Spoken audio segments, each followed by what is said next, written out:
How's it going, folks? Rich from Chaos Collectibles once again here with AJ, who doesn't seem to, well, maybe he's in comatose.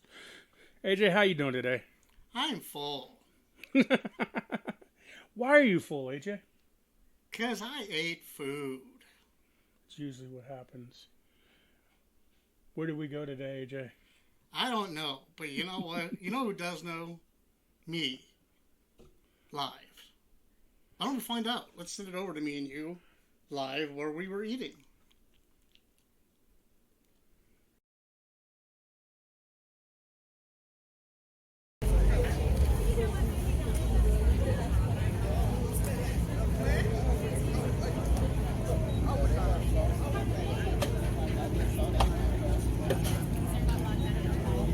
Hungry? Very. Why is that? I don't know. I'm wondering what shrimp tastes like on a baked potato. Have you not tried it before at home? I'm not the biggest. I've never been the biggest fan of baked potatoes. But like I'm at that age where my palate's changed, so I'm trying different things. So kind of actually. Is that why you're here today? Yeah. That or I dragged you here? Both. Well, Free food. right. So we are here at papaselguero. I got the shrimp and bacon. And I got shrimp. Look at that. They are not stingy. That looks good. Why don't you get that first bite impression there, Richard? My fork. Let's see.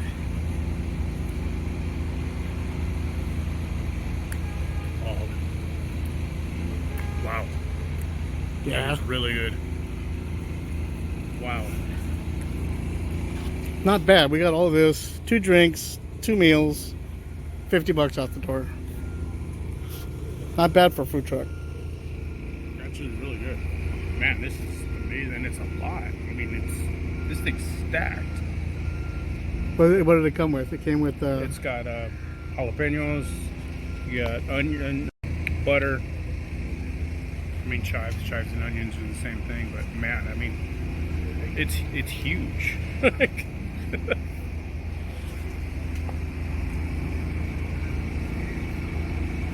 Wow, it's amazing. This is coming from somebody that really doesn't like baked potatoes. This is definitely worth it. Cool. Be right back, guys.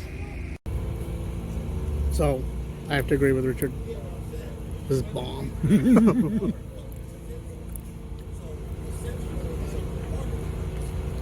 I could eat here all day.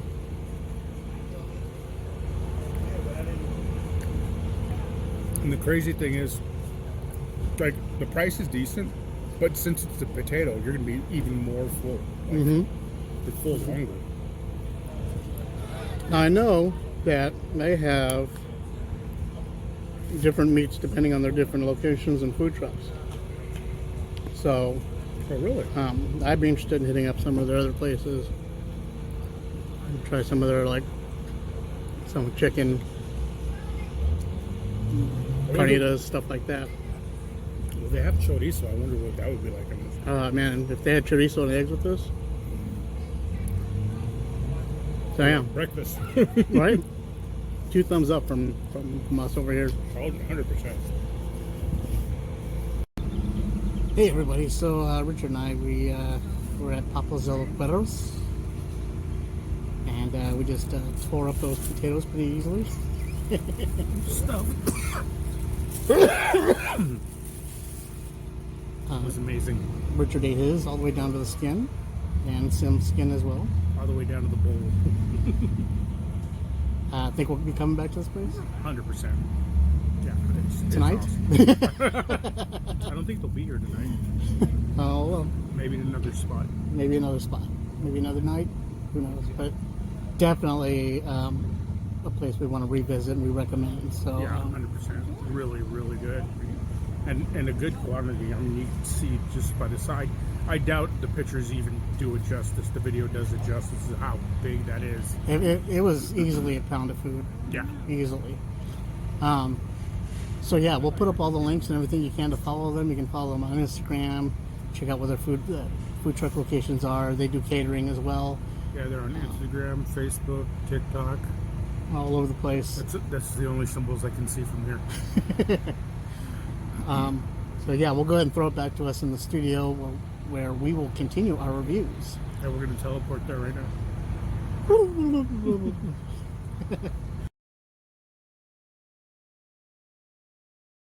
Papaselguero, what can I say, man? The food was great. It is now nap time for the both of us. I can't recommend them enough. We will be doing a lot more of those food truck excursions. Yeah. As time goes on. Yeah, definitely looking especially to small businesses and stuff like that. We're going to tour a bunch of them. That's kind of what we're going to do here. Like another thing we're delving into on the podcasts, food reviews, small businesses that we like, that local we support. Stuff that local stuff. Yeah, we support and support us as well. We just want to keep it, keep it close, keep it family, keep it in the IE.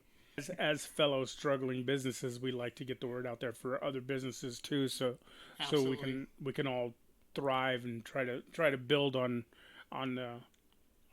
the buzz off of each other. So we also like to explain why we are so rotund. The camera adds all that food to us. I thought that was just age, not being able to move anymore. Well, that and food, the food trucks. Yeah. But we live going to places like that because we cook like that, and so we want to find places that cook like we do and that share also similarities with us. See, we've been going to conventions and stuff most of our lives, comics, toys, wrestling, stuff like that. And outside of these conventions are these food trucks, and they sustain us while we're at these conventions and stuff. So we thought, might as well go back and forth, share what we eat while we're sitting there spending all of our money and pimping our wares. It keeps us going. Yeah, so there's some amazing food trucks out there, and even some small spots that we definitely want to explore and help, open other people's eyes to. And with places like this, as simple as it is, just a baked potato loaded with goodies, man, it is loaded. I'm still enjoying my strawberry watermelon drink, which is amazing. I'm not allowed to be drinking this because seeds, but good. We don't listen too well. So we had quite a bit of wrestling going on this weekend. Quite another full weekend, not as WrestleMania full, but fairly full. 2 pay-per-views. And for some dream matches.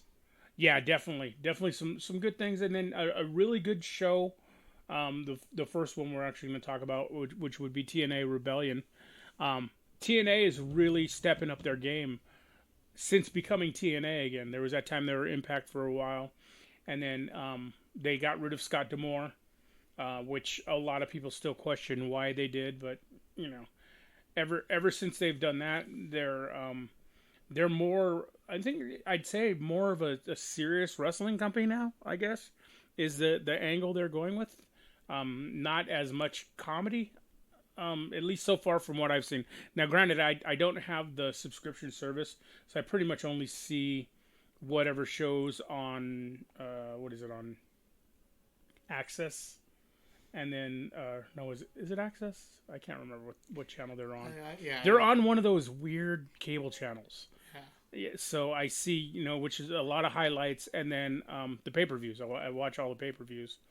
So they did put on a really good show.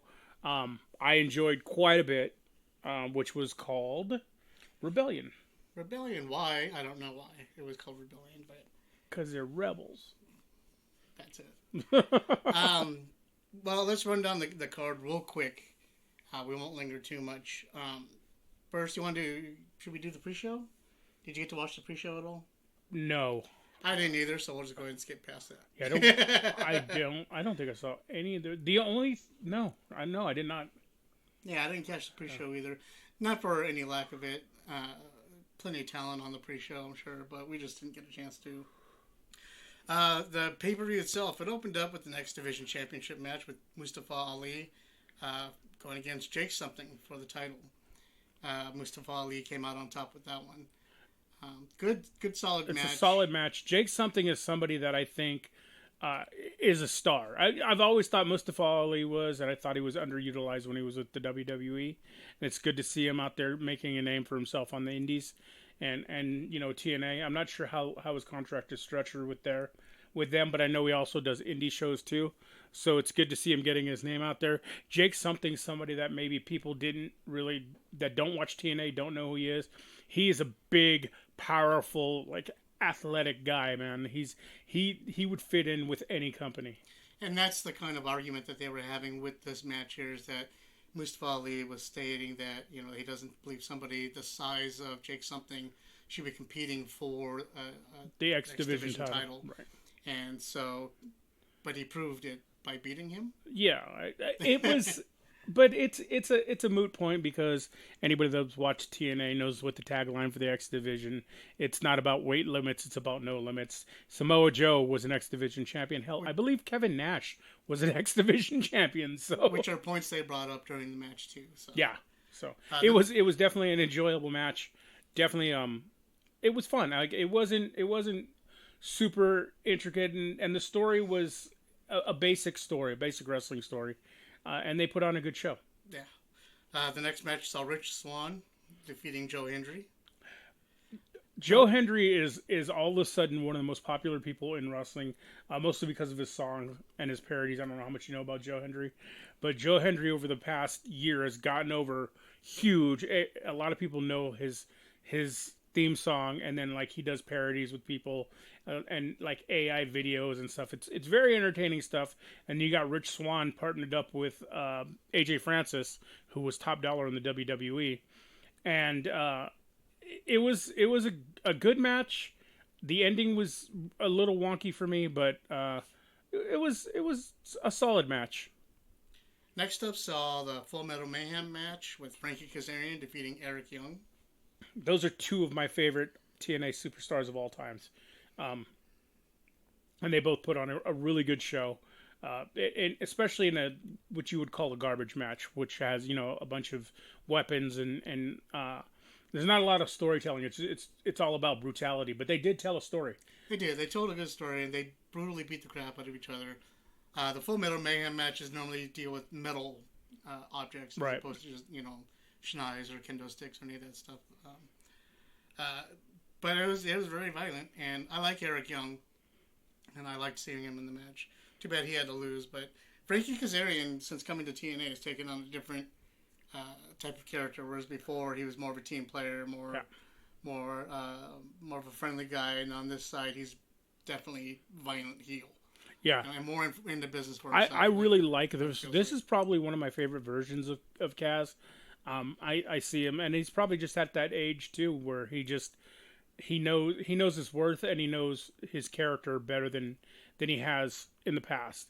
So these two put on a solid match, and it was very brutal and very just hard hitting. But like I said, it did tell a story in the ring. So absolutely. Next up saw an impromptu match with Mike Santana defeating Steve Macklin. The return of Mike Santana to TNA is a big deal. I was a fan of Mike Santana, what you can call them when they were Proud and Powerful or LAX or whatever. Mike has dealt with a lot of personal issues over the past couple years, and has come out, for the better, and is trying to make a name for himself. He's done doing tag teams and stuff. And Steve Macklin was somebody that, same thing. Macklin over the last year, maybe 2 years, has been making a name for himself in TNA, and has really, a lot of people may remember him in NXT as part of, I cannot remember the name of that faction that he was with. I don't remember him at all. He had a beard and everything. The Forgotten Sons, I believe, is what they were called. It was him, the guy who used to be Gunner in TNA, and one other guy. I can't remember. My memory's shot. But Macklin came in and is basically just like this hard hitting heel now, and just vicious wrestler, and no nonsense. And they put on a really good show, a good match. Especially if like I said, a lot of people are used to seeing these two in tag teams, and for putting on a singles match, it was a good match. Santana coming out on top, making his re-debut in TNA, and I'm looking forward to seeing what he does in the future.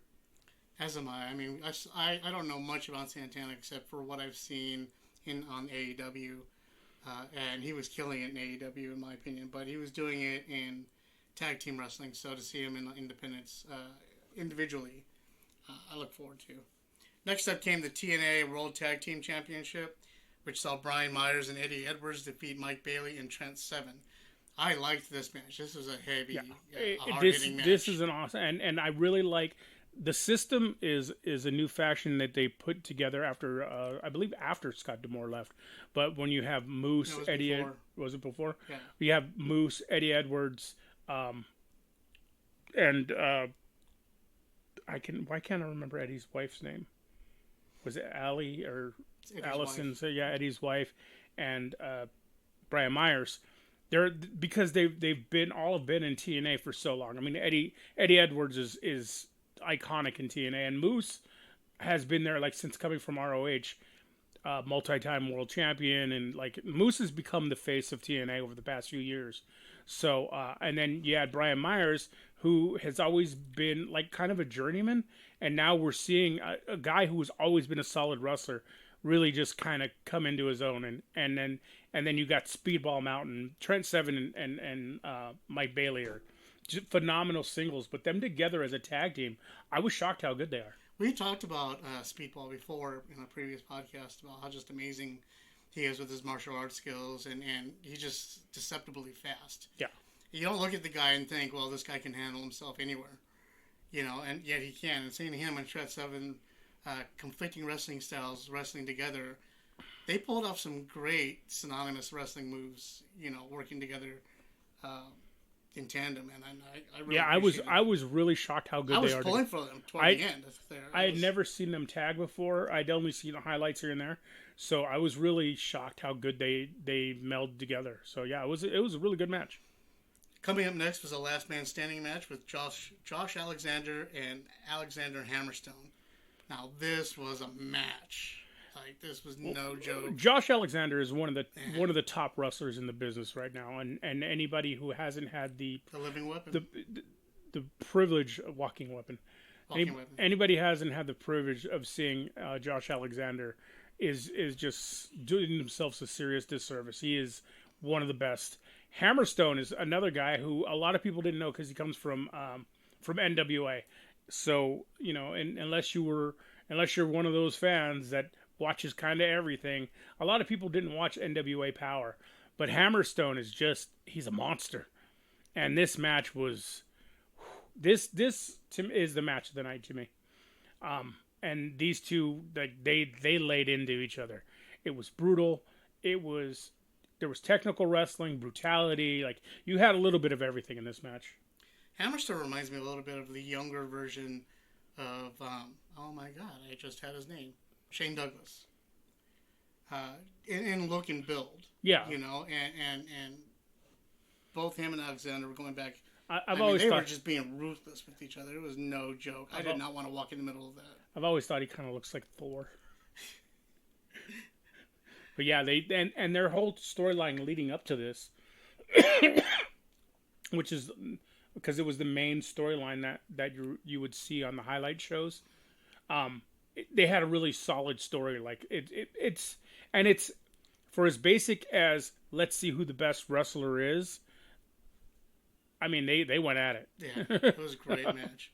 Next up came something really weird that I wasn't expecting, and that was a vignette showing Jonathan Gresham in his return. Jonathan Gresham, if you don't know, he was TNA champ for a very long time, and ROH champion, and then he lost the belt. He was AEW. He lost the Ring of Honor title and then left Ring of Honor, and had been dealing over the last year and a half. He's been dealing with an injury. So Jonathan Gresham is an amazing wrestler. He is one of the top technical wrestlers in the business, and I don't He think would have to be. He's like 5'8". he's shorter than that. Yeah, He's much shorter than that. we're tall compared to him. I saw him. Yes, I saw him at a show, a New Japan show in New Japan Strong Show in Riverside, and he was like, yeah, I think he's like 5'6", 5'6", 5. Yeah, he's short. But he is a powerhouse and one of the best. Like I said, one of the best technical wrestlers out there. So I'm excited for his return, and I'm glad he's in TNA. I really like seeing TNA build its roster because I think AEW has way too many people, and a lot of them are floundering. Same thing with WWE. When you have such huge rosters, people get left off, and that's why you see all these releases happening, which sucks. But it's also necessary because these people aren't working, and I'm sure they'd rather work than. I mean, getting paid to sit at home is one thing, but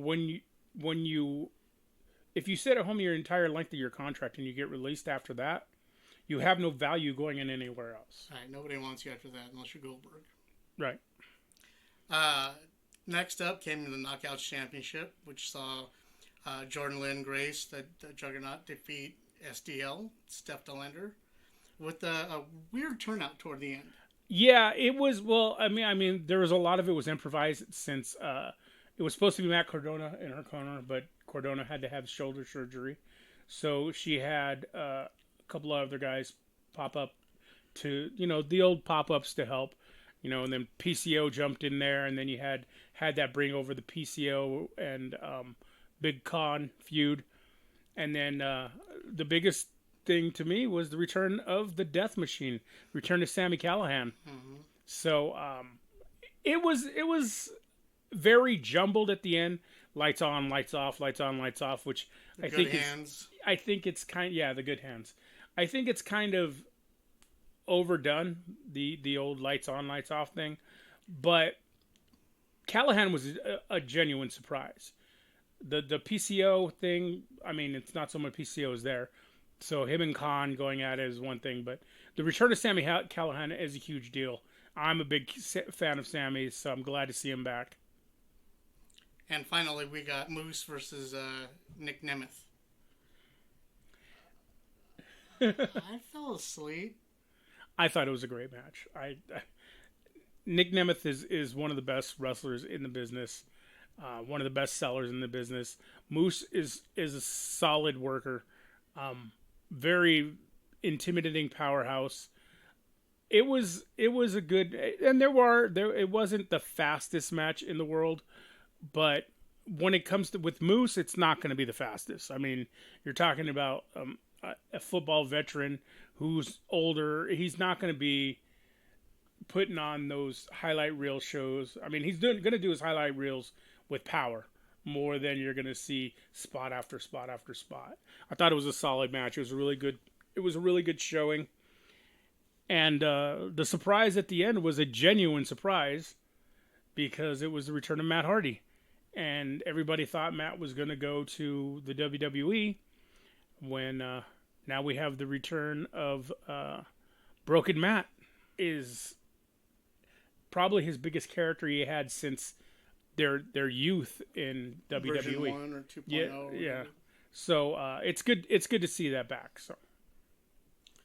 Well, that wrapped everything up for the Rebellion side of wrestling. Then we went over to AEW Dynasty, where, in my opinion, was a much better show. Not just because I knew the wrestlers better, but because they had I thought they had a lot more quality matches on that side. More matches I was interested in, and one definitely that just blew me away. And one that was complete garbage. Did you catch the 0 Hour show? I did.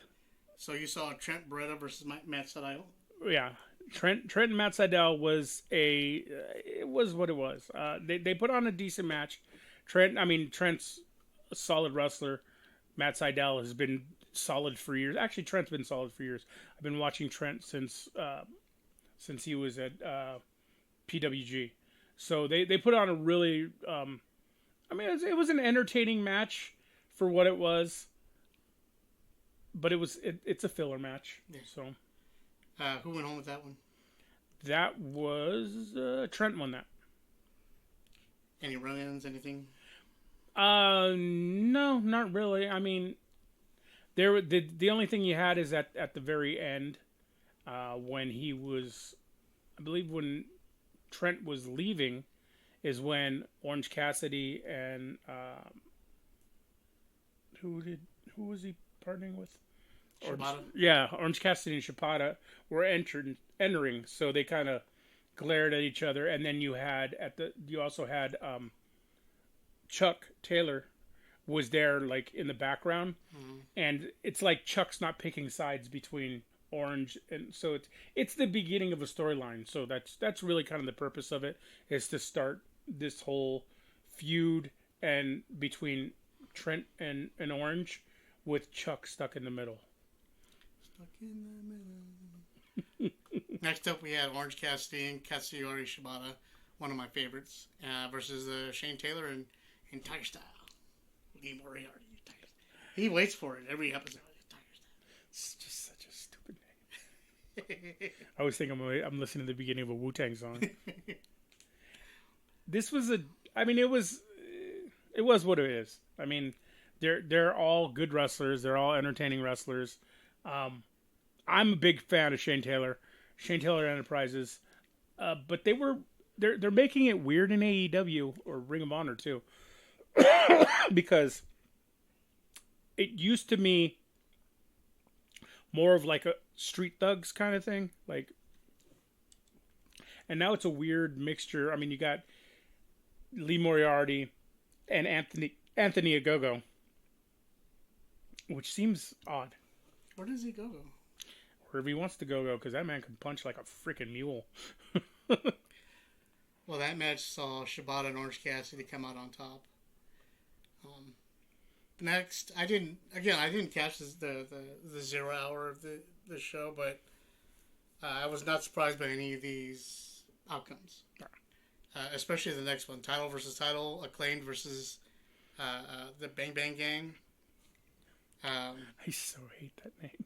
The Bang Bang Gang Bullet Club Gold came out on top. Yeah, and they united the titles. They united the 6-man titles, which are actually pointless titles. We've said that on this podcast before. Just because there's not enough 6-man teams to have 6-man titles in general, much less 2 sets. So they had commented later on in the night how they had showed that the House of Black was ranked 5th in the men's trios championships, and I was like, aren't there only 5 teams? So they're like the 5th. So, but anyway, I can only think of 3. Well, that aren't patchwork. Yeah, I mean, you had Death Triangle. You have. I mean, I guess there's a couple luchador teams here and there. No, I mean, I don't know. It's they just need to get rid of those and focus on the tag teams, focus on the World Tag Team titles and the World Tag Team Championships. And honestly, Jay White is wasted in a 6-man. I mean, when it was him and Juice Robinson together as a tag team, Bullet Club Gold as a tag team, they were awesome together. They would make a great. Now, it's still a waste of his talent, but it's a solid tag team and very entertaining. But the 6-man with the guns, I mean, that's even wasting the guns, to be honest with you. So, yeah. And wasted the Acclaimed. Very much so, wasted the Acclaimed. I don't even know why they keep using Billy Gunn. Like, I'm a big Billy Gunn fan, but, I mean, the Acclaim could be doing so much more as a tag team on their own. And then that was the end of the 0. Then we began with the pay-per-view, which started with, if this match were to set the mood for the rest of the show and did that, then I would have been very happy with the rest of the show.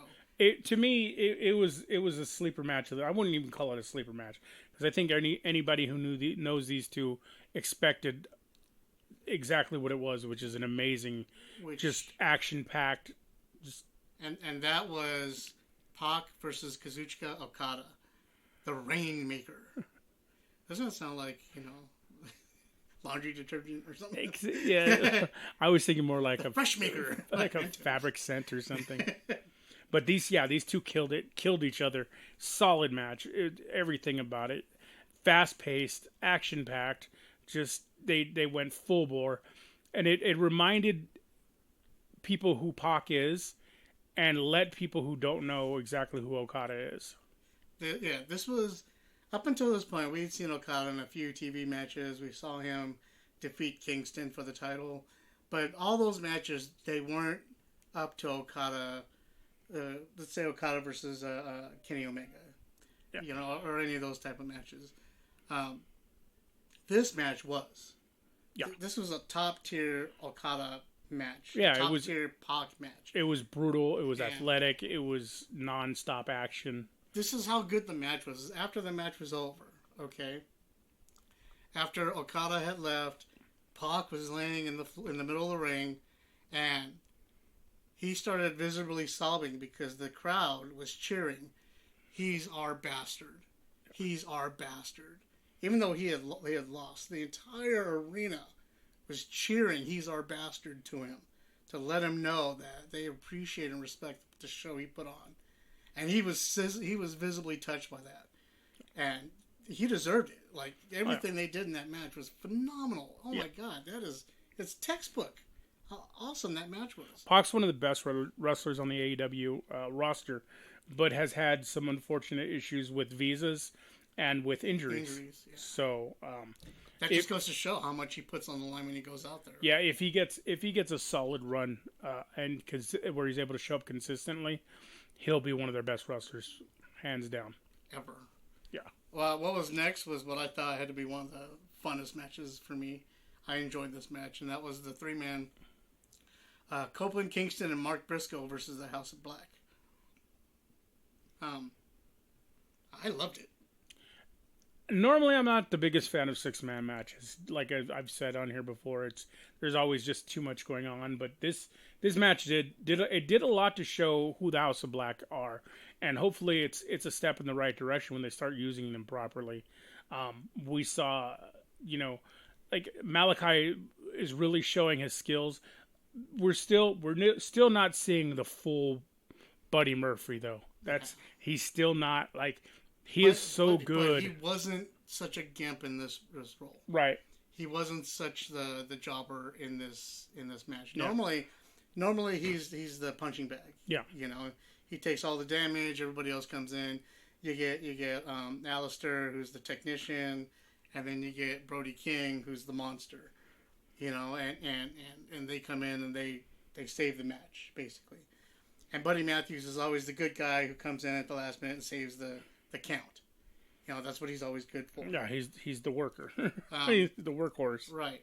But in this match, man, you saw you got a real open glimpse as to how good he could be. How good all of them could be. Everybody in this match showed quite a bit of talent, and it's also opening up for, because of the ending, there's something that I hope is going to happen, which would be Malachi and Copeland for the TNT title. I would love to see that feud. That would be great. I'm excited for that one. What else? After that, we saw what I was impressed with, and you even said you were I was thoroughly impressed. I did not expect Julia Hart and Willow Nightingale to have as good of a match as they did. A lot of the times, because, and I've said this before, and it's one of my biggest problems with AEW, is the women don't get enough time. They don't get enough work in. They don't get enough matches, so their matches can be inconsistent. Because when you're not performing in the ring, it's not the same. So the timing can be off and things. But these two really laid it on the line. Julia Hart, for someone that's been in wrestling for so little time, is really impressing me. And these two laid it on the line and put in a damn good show. She showed that she can take orders. Yeah. And that's a good thing. And that she also can give them. Because in the ring, you're talking back and forth to, spots doing this stuff. And that's what they did. And the thing that impressed me, too, was that her strength. She's just a little toothpick of a thing. And you wouldn't expect her to have the strength to pull off some of the lifts, some of the holds, and some of the things that she does. And I was impressed by the whole thing.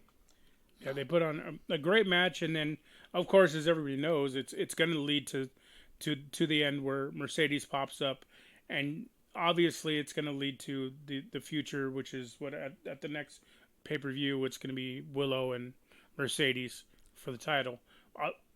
By the way. Are we predicting Mercedes win over Willow? No, the by the way was the fact that Willow beat Julia for the title. Right. Oh yeah, by the way. By the way, Julia beat Willow won. Willow won the TBS title. But yeah, and then I think I'm excited to see. I had watched the New Japan Strong show with Willow and Mercedes, where Mercedes broke her ankle, and before that it was turning out to be a solid match. So hopefully we get a really solid match out of them in the future. Now the next up was a match that I thought had come on too fast. I think it was too fast for the story to get to this point already. But Kyle O'Reilly versus Roderick Strong. These two are really great technical wrestlers. Seeing Kyle O'Reilly come back from such a debilitating neck injury that had him out for 2 years? Yeah, almost 2 years. And put on such a good show was awesome to see. But I mean, these are two solid technical wrestlers, two of the best AEW has to offer. Them together as a tag team or as opponents has always been good, all the way from ROH to NXT. To me, it's leading to, and the reason I feel it's going so fast is it's leading into a feud between Kyle O'Reilly and Adam Cole, which is always a killer feud. The feud that they had in Ring of Honor was amazing. The feud they had in NXT was amazing. These two put on some of the best matches in wrestling, and we saw at the end of this match, yep, Adam Cole got up and walked his way down to the ring. So I think that's the reason it went so fast, is because maybe his recovery's on pace. So they want to be able to keep, number one, when they're not showing enough of the Undisputed Kingdom, they seem to just kind of disappear every now and then pop up and then disappear. Right. They're supposed to be like this NWO type of organization that comes in, and they were supposed to run rampant all over AEW, but like they cameo instead, and it just doesn't make any sense what they're doing with their storyline. So yeah, needless to say that Roderick Strong won the match thanks to interference from everybody. The whole locker room took him. Next came the stupidest match of the night. I don't even want to talk about this match. Jericho and Hook was a waste. Hook? It was a waste of time. Hook-a-chon. I cannot get those. What was it? 59 minutes or 29 minutes or 3 years, however long this match was. I can't get those minutes back. Hook looks like he's been in the business for 2 years. He does a lot of throws, a lot of suplexes. He's someone that needs more ring time, and I don't have a problem with him being on matches like this, but it was too long. It was just too long, especially with a card this stacked. You could have put this on Dynamite or on Collision or on something like that, and saved the time for any one of these other matches. Could have been that much longer, and it would have been worth it. Done. The championship match, AEW World Women's Championship match. Thunder Rosa versus Timeless Toni Storm. I mean, it's Thunder Rosa and Toni Storm. I mean, it was a good match. It was a solid match. The Timeless Toni Storm thing is getting to be a bit much, though. For me, the character goes. They're pushing it a little too hard. The switching to black and white and all that stuff, it gets a bit thick. But I mean, it's still a solid match. These two always. I mean, Thunder Rosa's amazing, Toni Storm's amazing. But I'd like when Toni Storm is able to focus more on her wrestling than the character. She's phenomenal. She's even better. Yeah. So I think that, like I said, that the focus on the timeless part takes away a little bit from this match, but it's still a good match. Yeah. I enjoyed it.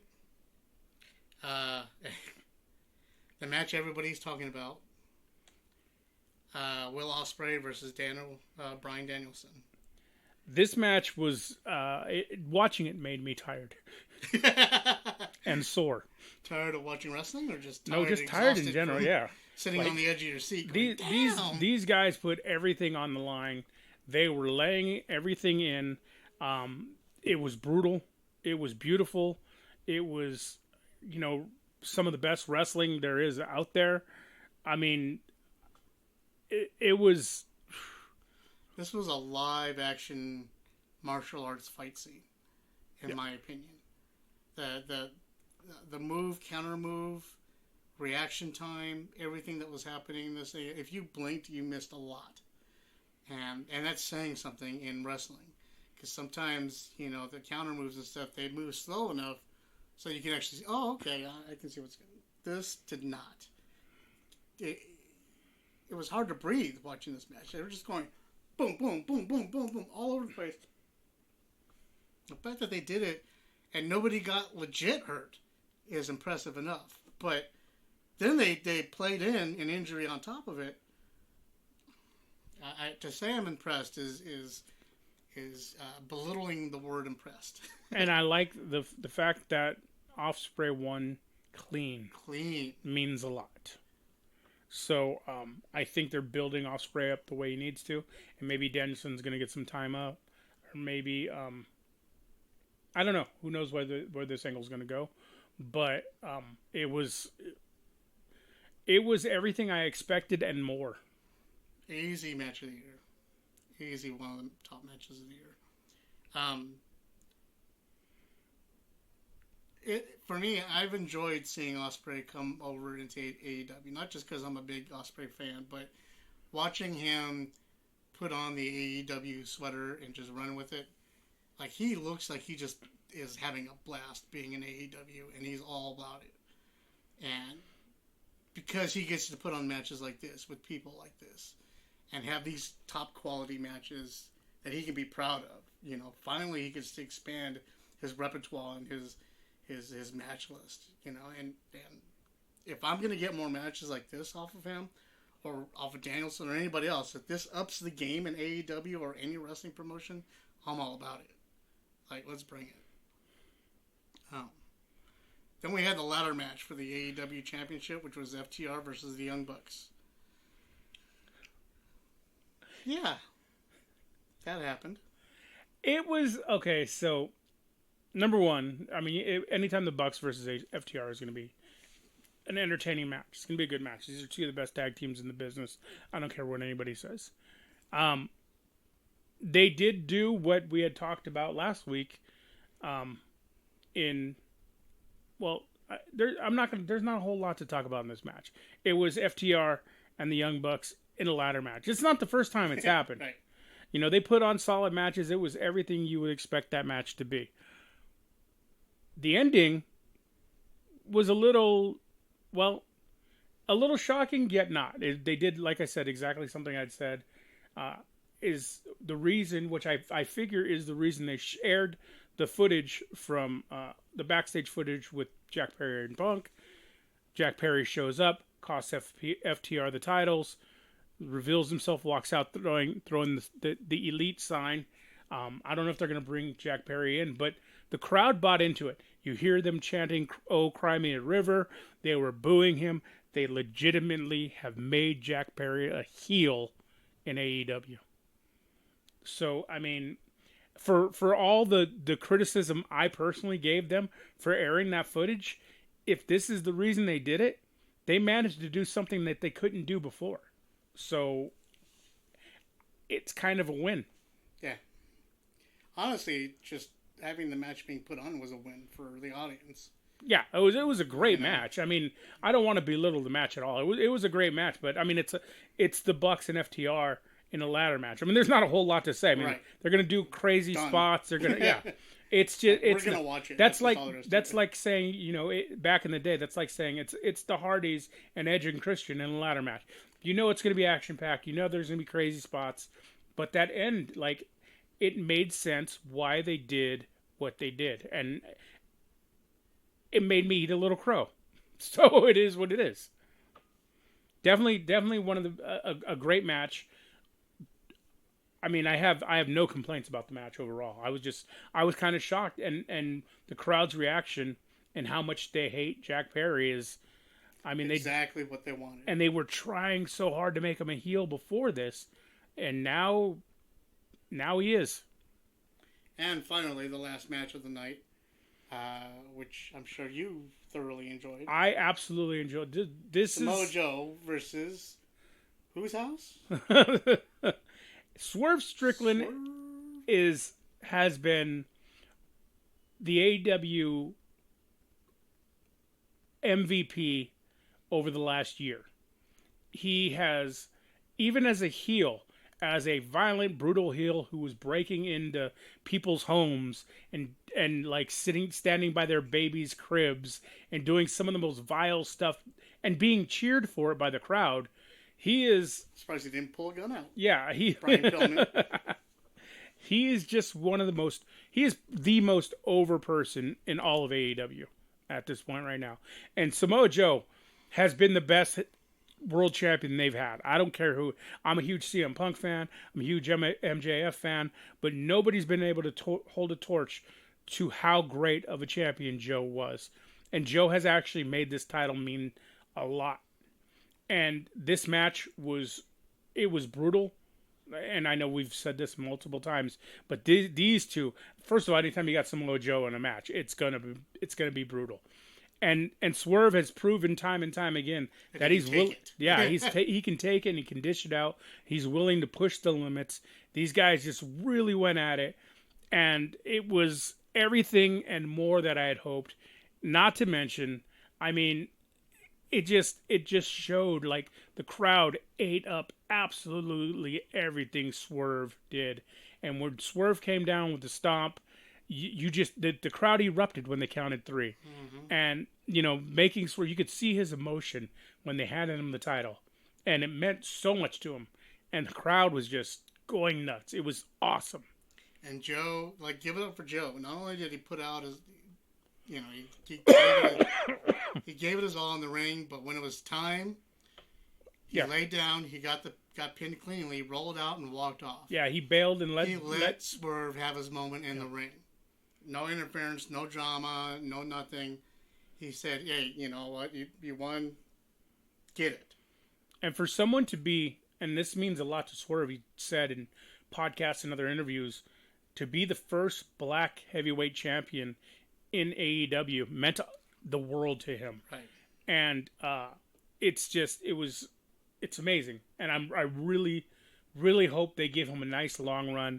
I look forward to what they do with Swerve. Hopefully they make him full on. You know what? Honestly, with Swerve, because the crowd is so behind him, you could give him that Austin style personality where he's like, tiptoeing on the line between babyface and heel. Like he doesn't have to be any one way. He can just be Swerve because he's won over everybody, and he puts his heart in everything, and that's why people love him. And he rolled out in the Black Panther costume, baby. He did. That was awesome, claws and everything. Yeah, it was awesome. I am so happy that Swerve won the title. Richard has been marking out for Swerve for a long time. I've been just on crowd response alone. I've been a huge fan of Swerve. I was disappointed when he got let go from NXT. I've always thought he was just so underappreciated. He is so talented. Now, granted, a lot of times he would do, depending on who his opponent is, he'll do some of that, what a lot of those people out there they'll call indie-rific or whatever, like some of the unbelievable cartoon spots or video game spots, whatever you want to call it. But number one, he has the skill to do it, so that's impressive as hell. And he can make it. Some of his matches on the independents I get, but when it comes down to really grinding, he could do that too. Like this is a world champion who could do everything, And I'm looking forward to see where this title reign will take him, because I think this is the one champion. Like Joe brought, smacking the mic again. Joe brought notoriety up to the title, but now he's taking it. I think Swerve will take it even higher, where it's gonna hit mainstream. I think if first off, if you notice the Swerve from NXT to Swerve now, you can see how he slowly put on weight. Yeah. And I don't mean that in a bad way. I mean, he gained the muscle and skill to handle that muscle all this whole time. So he went from being middle lightweight to being a heavyweight. And again, gained the skill to handle it on the way up. So that was great to see in his personal growth and professional growth while he was doing it. On top of that, all the other champions, with the exception of maybe Moxley, would barely defend the belt. You'd hardly ever see them on there or whatever. So I'm hoping with Strickland we get to see at least weekly, if not bi-monthly defenses, more out of this champion than we did with any of the other champions. At least more than we ever saw of Hangman. Hangman as a world champion doesn't get enough credit. When Hangman got his title, I think Hangman is still somebody who is, once again, like so many people in AEW or people around nowadays, he's still finding his feet under his character. And once he finds himself, he has the skill to be a top level world champion. He just hasn't totally found himself, in my opinion. He's my favorite underdog story. Yes. But man, does it get old. He needs to... That's the problem, is they've used the underdog story so much, it made him dislikable. If he's going to be a man of the people, an underdog, and become a man of the people, then do it the way The Rock did, Or do it the way other people do, like embrace the people. Look at Bryan Danielson.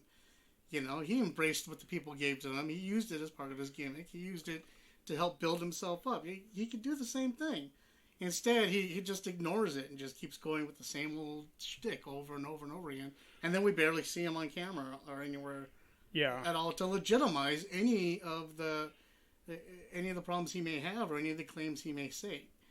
He does. I once again, like I said, he needs to find his feet under his character, which a lot of people in AEW, but they're young. It's still. The company's 4.5 years old, so it's still a baby. It's still a baby. But here comes a guy like Swerve, who from day one was just like Hangman, and then busted his ass and became this, who in character is better than Hangman ever was.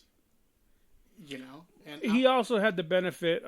No matter what anybody says, whether people are WWE fans or not, when you sit under the tutelage of people like Norman Smiley, William Regal, Shawn Michaels, you learn a lot. Triple H, you learn a lot. These are legitimate headliners. Norman Smiley. A lot of people don't know what Black Magic was like in Mexico and Japan. Norman Smiley was different level. I get a lot of people saw the big wiggle and all that stuff in WCW. But when he was in Mexico and Japan, Norman Smiley was a legit superstar. This is a guy who knows. William Regal, another one that these people know the business very well. And when you sit under that tutelage, you can't help but to learn. Right. And when you're in AEW, you have Dustin Rhodes to learn from, and Moxley and Danielson, these guys are, but they're not. When you're comparing apples to apples, there's a big difference in that ability and the years. The years that like I said, Norman Smiley and even Matt Bloom. Like Matt Bloom was huge in Japan. I don't mean that physically. Well, physically also, but like. So that tutelage actually means a lot, and that's something that AEW is addressing. They're bringing in more veterans to help with the trading and stuff like that. But I'd like to see some people in there and really just help develop the characters, right. Because that's where your storylines come from. And even if these guys are pitching or help pitching their own stories, if they have their characters under their feet, then they know what their character is going to do. Only time will tell. Yeah. So that's pretty much it for the weekend of wrestling, except for the fact that, once again, I'm psychic. That's right. On Monday Night Raw, they teamed up Gable with the Creed brothers. Who called it? This guy. Oh, by the way, that match was a lot of fun. The RVD 420 match. Oh yeah.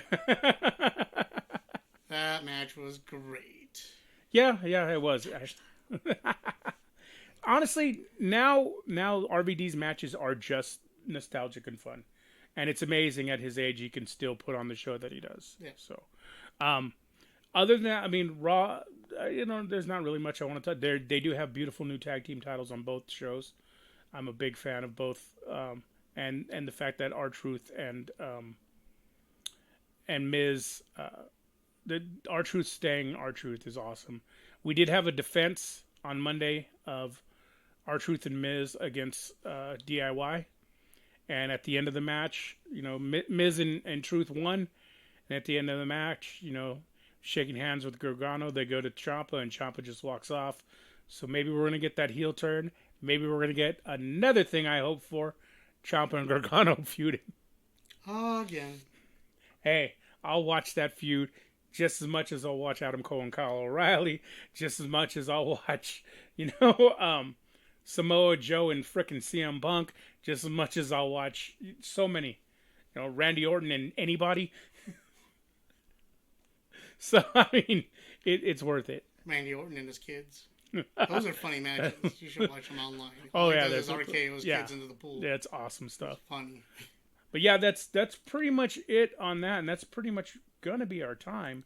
So, thanks for joining us. This has become a wrestling podcast a lot. Somehow, yeah. It seems like that's all we talk about. Well, we talked about food. Those and, of course, our T-shirts. Yay, T-Villain. Yay. Mine was... AEW loot box. I can't remember the name of the movie. That is come on. Demonic Toys? Come on. No. Puppet Master. Puppet Master, there you go. Too long. And I was thinking Demonic Toys versus, what was it? Puppet Master. What was the other one with the little dude? Jack